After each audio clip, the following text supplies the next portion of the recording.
Фактот што Министерството за финансии ќе земе кредит од 500 милиони евра кај австријски банкарски конзорциум под комерцијални услови наместо кај Европската банка за обнова и развој ги подгреа шпекулациите дека новиот клинички центар ќе биде најскапиот проект во историјата на државата.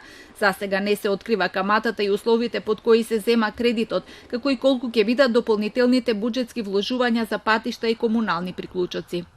Постапката е во тек и не би изнесувале дополнителни детали.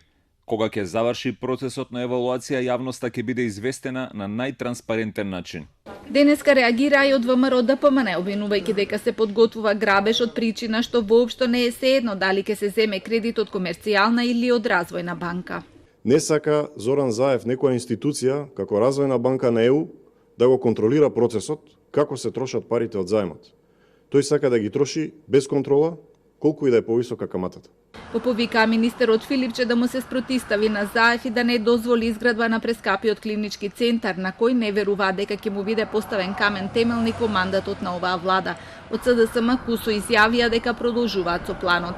Наредниот период ќе биде распишан тендер во кој во пакет ќе бидат вклучени проектот, изградбата, опремата и обука на персоналот. Децениската идеја за клинички центар надвор од Скопје првично требаше да чини 72 милиони евра, па се покачи на 120 за да стигне до 500, без проект и конечна финансиска конструкција.